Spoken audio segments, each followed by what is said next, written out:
Diamond Dallas King, the king of our king, the master of the diamond cutter, a three-time world champion.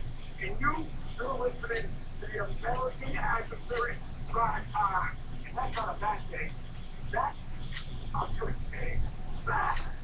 And we're back! We're the American Adversaries Drive Time Primetime Show, live on AM 660. The Answer, 407-774-8255 is the number.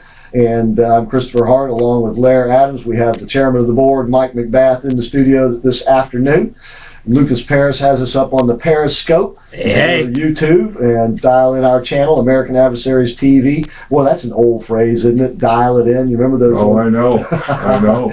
Kids probably today don't even know what I'm talking about. One day TV might be old phrase. That's right. Nicholas Cicero is on the bridge, and it is Thursday, so don't forget, tonight at 8 o'clock on one of our sister stations, 1520 WBZW, you're going to have the WDW show with Nicholas Cicero. And are you going to be talking about what's the big deal going on out there? Starting tomorrow, I think.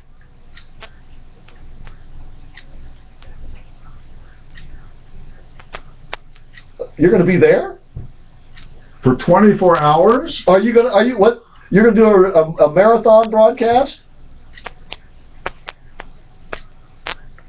He'll be talking about it tonight, but he's going tomorrow. Okay, all right. That's 8 o'clock tonight, 1520 WBZW. Nicholas Cicero, WDW News. All right, welcome back to the show. You know, Monday is Memorial Day, and by the way, we'll be off on Memorial Day. Of course, we'll be back at 5 on Tuesday, but Memorial Day, of course, you know, Roger Franklin Williams is one of the other talents here. He hosts the show on 1520, and I believe also on AM 660, at least I know he does off and on. He also is, you know, Roger's the play-by-play. That's Talk to high school. Yeah. I think I got ahead on that, you know. The Blue Darters play-by-play call guy for their football team and basketball. And he had me on his show yesterday on 1520 WBZW. He does a live show 11 to noon Wednesdays. And he was doing a Memorial Day show, and we were discussing Memorial Day. And I made the observation on his show, to me, Memorial Day is the most important of our non-religious holidays.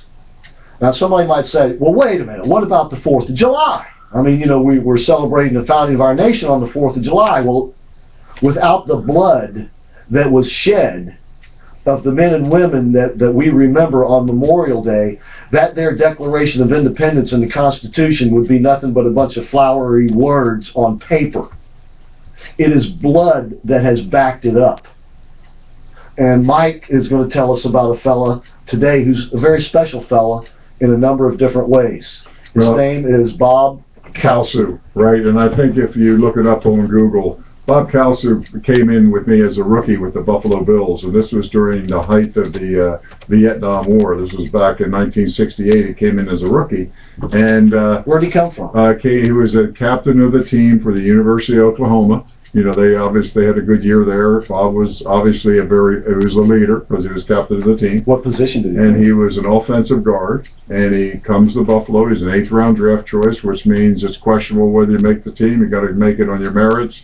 They're not going to hold you like they will on a 1, 2, or 3 round, you know, because you usually make it even if you're lousy. But if you go beyond the 5th, 6th, 7th round, and you got to make it, you know, on your skills, because there's no other way they're going to hold you, because they don't want to be embarrassed.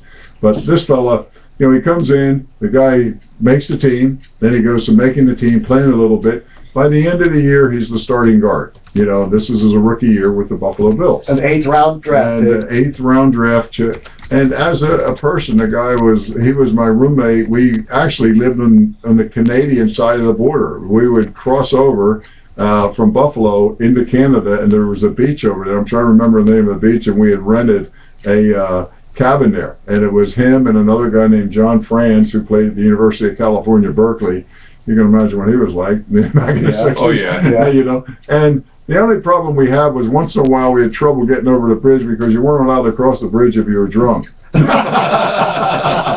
that could never happen. Which way? But the real problem was going to practice. What is it? I can't be drunk. I'm going to practice. Right, but the reality of it is, to make a short story long, but the guy was, certainly a high-quality guy, but what happened is they were drafting, as you recall, as you got into 69, 70, but Bob was in ROTC.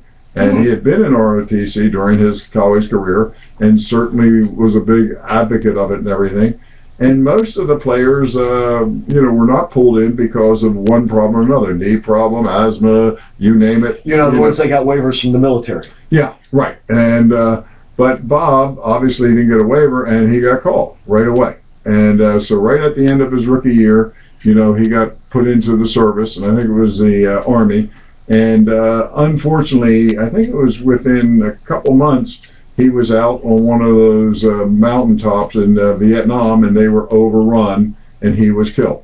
And at the time of his death, I know he had already had one child, and another one was due within a day or a couple days. Oh, my. One of those stories.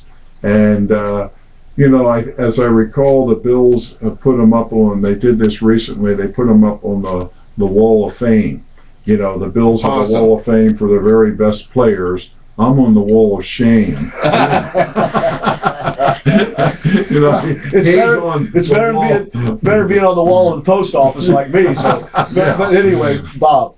But the reality of it was, high quality person, always, one of those guys, great personality. Now, if you're watching TV this weekend, I wouldn't be surprised on ESPN. They've made a number of shows, on Bob Kalsu and, his history and how it evolved. And there's another show out there on the NFL players in all the wars that have been killed.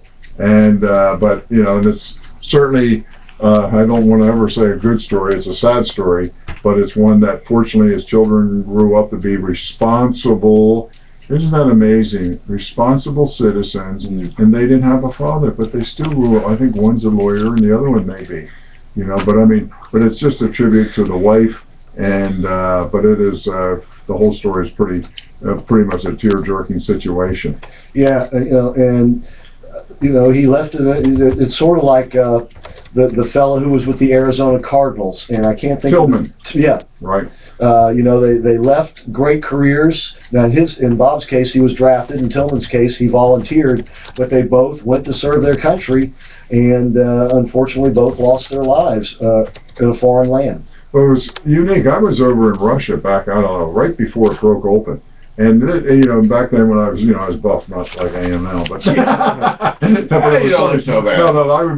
was right in Red Square, and this guy, one of the Russians, he's talking to him, and he goes, "You Americans, you're so tough." I said, "Well, what do you mean?" He says, "You all play football. Everybody's disciplined. They're organized. They know how to react." Well, you know what? There's a lot to that, because they're taught discipline, they're taught toughness, they're taught mental toughness, and if the game is taught properly, it really sort of feeds into skilled soldiers and soldiers that are down the road ready, with the ferocity it takes to win. Because, what is war? War, sadly enough, is a horrible game that you must win.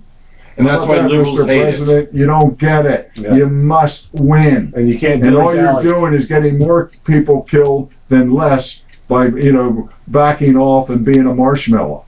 Yeah. And by the way, Ramadi over the weekend, now Palmyra has been taken by the Islamic State. Palmyra is an ancient city, ancient ruins there in Syria. And if you look at a map, the Islamic State now, I believe, controls more of Syria than Assad does. And what does Obama call it? A little setback? Yeah, by the the JV team. I know, a little bit of refer to it as a setback. I know. I mean, you just wonder again, what do these people do up there? And that's why I say the perfect song for that. We got a label. Here Comes the Clowns. It can't be worse. I know. We got to start one of our segments with that. We will definitely be digging that out of the library. But once again, Bob Kalsu and others who have given their lives. That's why we can have a 4th of July. And it is true, though. If you are watching Memorial Day, I wouldn't be surprised if you'll see that, because there's always a show on, professional athletes from all sports, baseball, football, basketball, etc., that served in the service and sadly enough were killed.